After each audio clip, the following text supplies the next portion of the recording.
জাতীয় নির্বাচনের আগে স্থানীয় সরকার নির্বাচনের দাবি জানিয়েছে গণ অধিকার পরিষদ।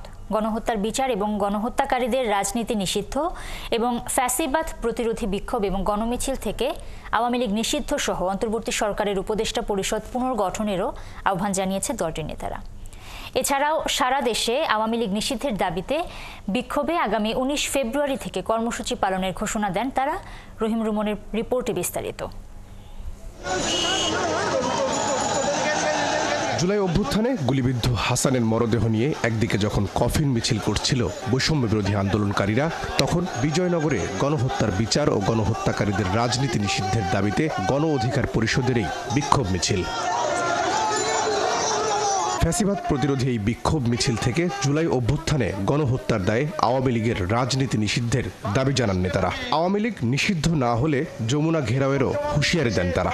ফ্যাসিবাদী শক্তি নির্মূল না হওয়া পর্যন্ত গণ অধিকার পরিষদকেই রাজপথে সোচ্চার ভূমিকা পালন করতে হবে। তাই আগামী 19 তারিখের জেলাব্যাপী কর্মসূচিতে লিফলেট এবং গণসংযোগের মাধ্যমে দেশবাসীকে কানেক্ট করে পরবর্তীতেও নিষিদ্ধের জন্য প্রয়োজনে আমরা টানা অবস্থান কর্মসূচি ঢাকায় পালন করব। আওয়ামী লীগ নিষিদ্ধ করা না হলে গণ অধিকার পরিষদ সারা দেশে বিক্ষোভ করবে বলেও জানান তারা। আজকে ডক্টর ইউনূস সাহেব বলেছেন, গণহত্যার বিচার না করলে, শেখ হাসিনার বিচার না করলে জাতি আমাদেরকে ক্ষমা করবে না।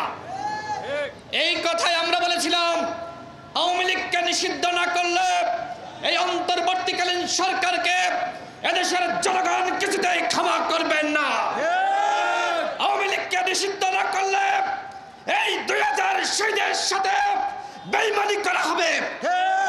আওয়ামী লীগ নিষিদ্ধের এই দাবির সাথে সকল রাজনৈতিক দলের ঐক্যবদ্ধ অবস্থানের আহ্বানও জানান গণ অধিকার পরিষদের নেতারা।